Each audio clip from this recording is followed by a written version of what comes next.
एक समय की बात है, बदलापुर गांव के लोगों का गर्मी से बुरा हाल था। इतनी ज्यादा गर्मी थी कि लोगों का घर से बाहर निकलना मुश्किल हो गया था। बड़ी मुश्किल से लोग अपने अपने काम पर जाते और बच्चों का तो बड़ों से ज्यादा बुरा हाल था। एक दिन पारा लगभग 50 डिग्री पहुंच गया था।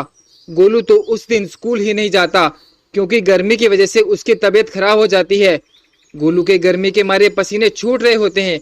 पंखा चलने के बाद भी उसे घबराहट महसूस होने लगती है। गोलू की माँ रीना परेशान होकर गोलू के पास खड़ी होती है। हे भगवान, यह कलमुही गर्मी पता नहीं कब कम होगी। इसने तो हमारा जीना मुश्किल कर रखा है।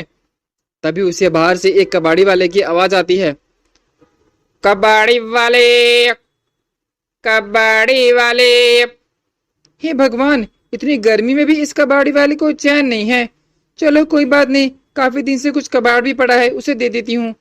फिर रीना घर में पड़े कबाड़ को ले जाकर कबाड़ी वाले को देने लगती है। क्या भैया, आप इतनी गर्मी में भी कबाड़ इकट्ठा कर रहे हैं?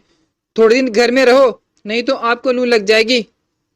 अरे क्या करे बहन, इस पापी पेट के मारे काम तो करना ही पड़ेगा, गर्मी हो या सर्दी। कबाड़ी वाले से बात करते हुए रीना की नजर उसकी रेडी पर पड़े हुए एक एसी पर पड़ती है। अरे यह तो एकदम नया एसी लग रहा है, तुम्हें किसने कबाड़ में बेच दिया?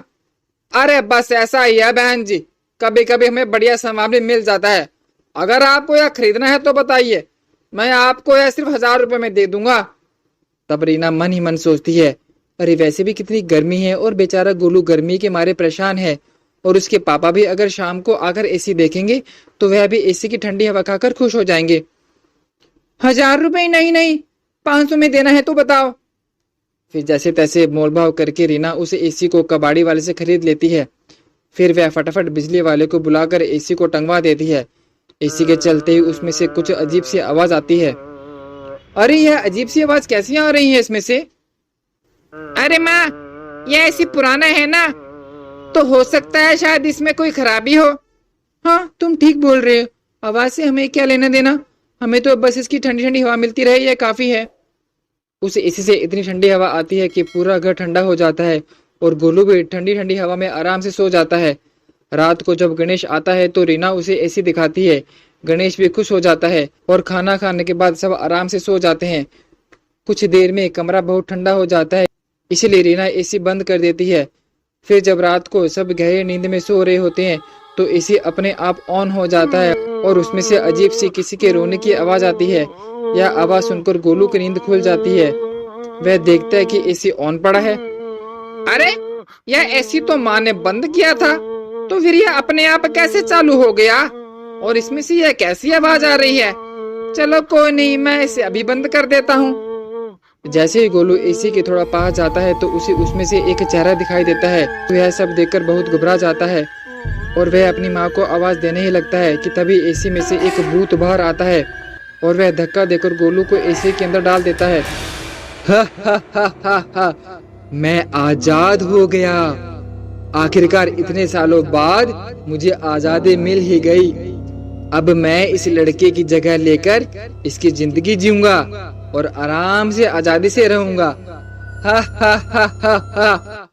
भूत गोलू को एसी में बंद करके उसकी जिंदगी जीने लगता है। उसका बर्ताव उसके माँ बाप को कुछ बदला बदला सा लगता है। फिर वह सोचते हैं कि शायद गोलू बीमार था इसलिए ऐसा कर रहा है। एसी के अंदर गोलू चिल्लाता रहता है, लेकिन एसी बंद होने की वजह से उसे कोई सुन नहीं पाता। फिर जब रात होती है तो सब सोने लगते हैं। रीना गणेश को एसी चालू करने के लिए कहती है, परंतु तब गोलू गुस्से में बोलता है, नहीं नहीं, कोई एसी नहीं चलाएगा, मुझे ठंड लगती है। अरे बेटा, पर देखो तो आज कितनी गर्मी है। कहाँ है गर्मी? कोई गर्मी नहीं है, कितनी तो ठंड है, जाकर चुपचाप सो जाओ सब। ऐसा कहकर गोलू गुस्से में एसी का रिमोट उठाकर घर के पीछे फेंक देता है। यह देखकर गणेश उस पर गुस्से से चिल्लाता है, परंतु गोलू उससे भी ज्यादा तेज चिल्लाता है। फिर रीना दोनों को चुप कराती है, लेकिन उसे समझ नहीं आ रहा होता कि आखिर गोलू को क्या हो गया है, क्योंकि इससे पहले उसने ऐसा कभी नहीं किया होता। रात को जब गोलू सो जाता है तो वह दोनों गोलू पर नजर रखते हैं। एक बार उठकर जब वह उसे देखते हैं तो उनके होश उड़ जाते हैं। बिस्तर पर गोलू की जगह एक भयानक भूत सो रहा होता है। हैरान होकर गणेश और रीना उसी समय कमरे से बाहर आ जाते हैं। अजी, यह हमारे बेटे की जगह भूत कहाँ से आ गया? उसने हमारे बेटे की जगह ले ली क्या? हमारा बेटा गोलू कहाँ चला गया? हे भगवान।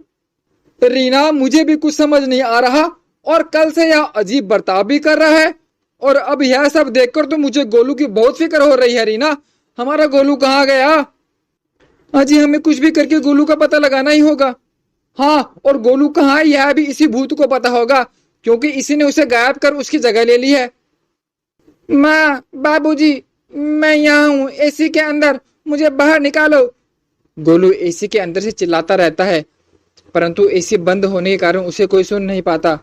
गणेश और रीना यहाँ अलग परेशान हो रहे होते हैं और उस भूत पर पूरी नजर रखने लगते हैं। इसी तरह पूरी रात गुजर जाती है। फिर वह भूत सुबह होने पर गोलू का रूप लेकर घूमने लगता है। गोलू को देख रीना की हालत खराब होने लगती है, लेकिन वह फिर भी उसके साथ ऐसा बर्ताव करती है जैसे कि उसे कुछ पता नहीं। चलो गोलू बेटा, तुम तैयार हो जाओ, आज तुम्हें स्कूल जाना है ना? नहीं, मुझे कोई स्कूल वूल नहीं जाना, आज मैं पूरा दिन खेलूंगा और मजे करूंगा। अरे नहीं बेटा, तुमको स्कूल तो जाना चाहिए ना। गोलू उसके बाद गणेश और रीना को गुस्से से देखता है और वहां से चला जाता है।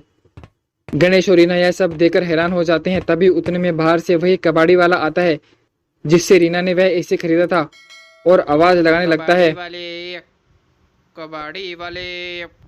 अजी, यह तो वही कबाड़ी है जिसने मुझे एसी दिया था। अरे एसी से याद आया कि उस दिन गोलू ने, मतलब उस भूत ने, एसी को चलाने से मना क्यों किया था, और एसी का रिमोट बाहर भी फेंक दिया। आखिर उसे उस एसी से क्या तकलीफ है? जी आप सही बोल रहे हैं, मैं अभी एसी का रिमोट लेकर आती हूँ।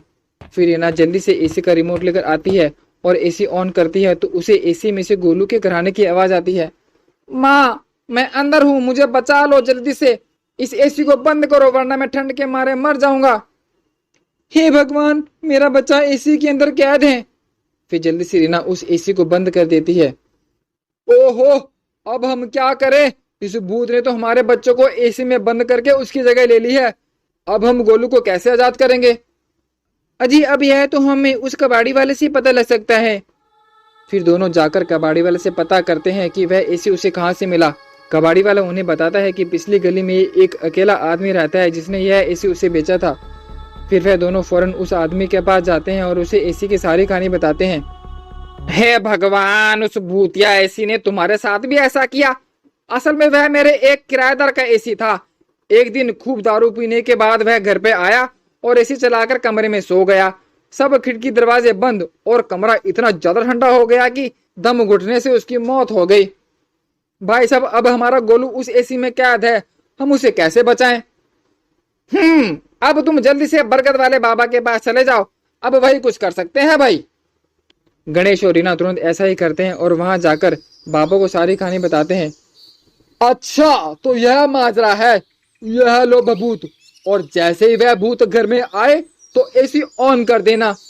पर बाबा, उसमें तो मेरा बच्चा है, वह जल जाएगा। नहीं जलेगा, पहले मेरी पूरी बात सुनो। यह भभूत तुम्हारे बेटे को नहीं जलने देगी, बल्कि उस भूत को कैद करने में मदद करेगी।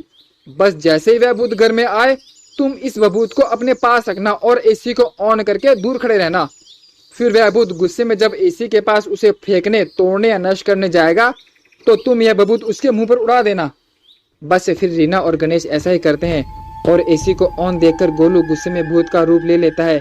फिर वह जैसे ही एसी की तरफ बढ़ता है तो गणेश अपने हाथ पर रखा हुआ भभूत फूंक मारकर उसके मुंह पर उड़ा देता है, और फिर भूत बुरी तरह चिल्लाता हुआ एसी में समा जाता है और गोलू बाहर आ जाता है।